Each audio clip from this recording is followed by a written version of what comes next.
Europe 1, les carnets du monde. Avec Sophie Larmoyer et place au reportage dans les carnets. Ce soir, on vous emmène dans la ville égyptienne d'Assouan pour observer le combat d'une minorité du sud du pays. Il s'agit des Nubiens qui réclament leur droit au retour au bord du lac Nasser. Mais leurs quelques manifestations pacifiques sont de plus en plus réprimées par l'État égyptien. Cette répression a même coûté la vie à un de ses célèbres militants emprisonné en septembre dernier. Le conflit remonte au sacrifice des années 1960 quand la construction du barrage d'Assouan a eu pour conséquence de submerger 44 villages et donc de faire déplacer 50 000 Nubiens. Cette minorité noire, relogée en plein désert et loin du Nil, fut longtemps oubliée et marginalisée. Aujourd'hui, la jeunesse tente de raviver sa mémoire et ses droits. Reportage à Assouan de notre correspondante Ariane Lavrieux. Sur la corniche au bord du Nil, il faut prendre la voiture, s'éloigner un peu de la ville pour ne pas attirer l'attention des autorités et s'évader en musique.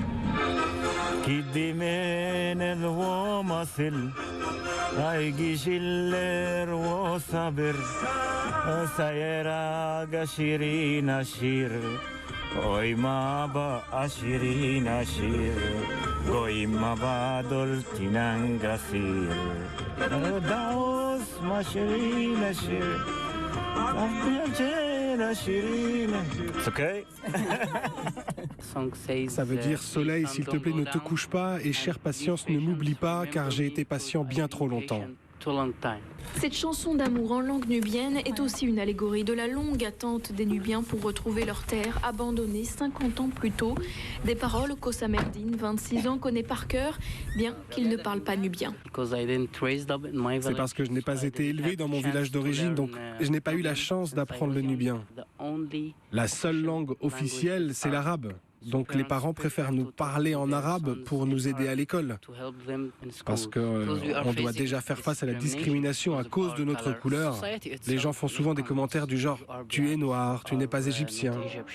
Tous les Nubiens ont entendu ça. Ils nous appellent « eh le noir » ou même « Coca-Cola » parfois. En même temps, j'ai beaucoup souffert parce que je ne comprenais ni ne parlais le nubien. Donc j'essaye maintenant d'aider les enfants à connaître la langue nubienne.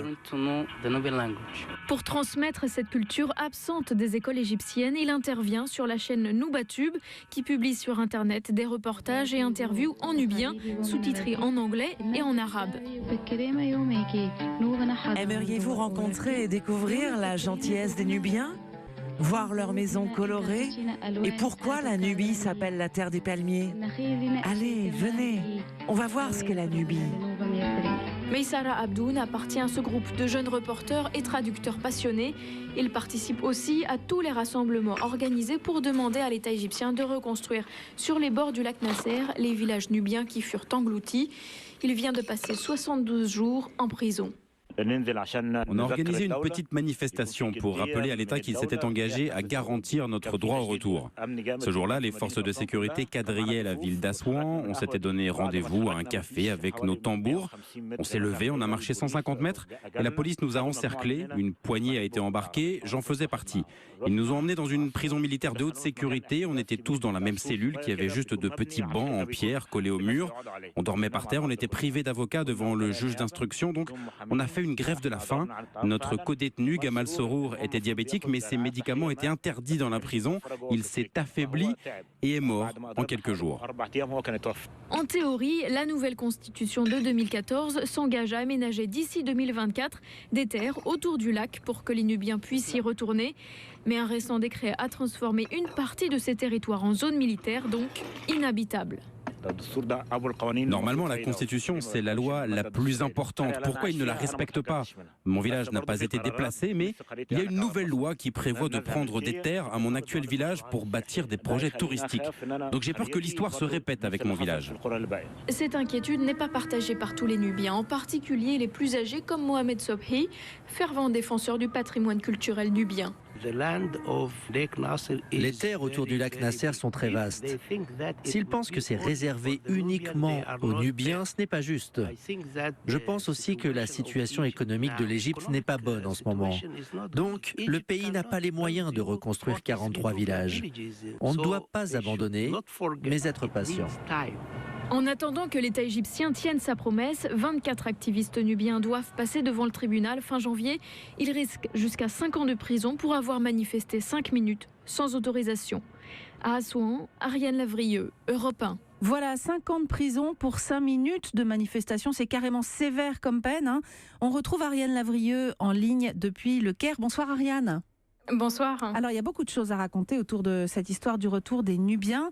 À 900 km de la ville d'Assouan, où vous étiez en reportage, les activistes que vous avez rencontrés disent très bien qu'ils manifestent simplement pour l'application d'un droit constitutionnel qui a été mis en place par le régime militaire actuel. Alors, pourquoi une telle répression aujourd'hui ? Parce qu'il y a un grand écart entre les discours et les actes sous la présidence du maréchal Al-Sisi. Ce fameux article de la Constitution qui garantit un droit au retour d'ici 10 ans sur les terres nubiennes a en effet été adopté la première année du mandat d'Al-Sisi. En plus, ça s'est fait grâce à un processus démocratique inédit. Des activistes nubiens ont participé eux-mêmes à l'écriture de cet article. Mais le problème, c'est que depuis, le régime s'est durci. La répression contre toute forme de contestation est beaucoup plus forte que sous Moubarak. L'armée, ses services de renseignement contrôlent la justice, la police, les médias. Les manifestations sont interdites.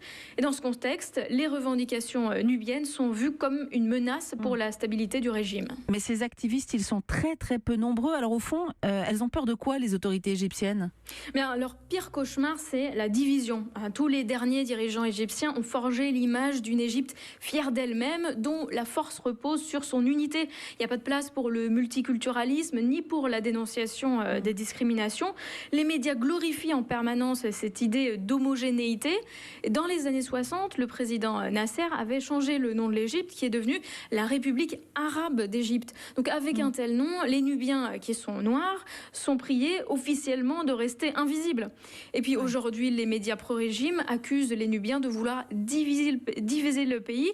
Or, aucun activiste ne demande une région autonome, aucun n'exige d'être rattaché au Soudan, où vit par ailleurs une communauté nubienne qui parle la même langue. Est-ce que les autres minorités en Égypte, notamment les minorités chrétiennes, sont aussi accusées de vouloir affaiblir le pays ? Oui, on retrouve un peu la même rhétorique vis-à-vis des chrétiens, même si elle est un peu moins frontale. La Constitution garantit la liberté de croyance, mais dit aussi que l'islam est la religion de l'État. Donc les 10 millions de chrétiens ont le droit d'exister, mais très peu sont nommés officiers, juges. Ils doivent prier pas trop bruyamment. Les autorités sont toujours d'accord pour la construction de mosquées, mais dans les campagnes conservatrices, dans les quartiers populaires, les autorités bloquent la construction d'églises au nom de l'ordre public. Et ce, malgré les discours du président en faveur des chrétiens. Les athées, les homosexuels sont de plus en plus traqués également, arrêtés, emprisonnés, parce que leur seule visibilité menacerait la sécurité nationale. En fait, la révolution de 2011 a libéré un nouvel espace pour les minorités, mais la répression tente à tout prix de le refermer. Ouais, on voit bien qu'à travers ce combat des Nubiens, c'est vraiment un débat de fond sur la démocratie en Égypte qui se joue.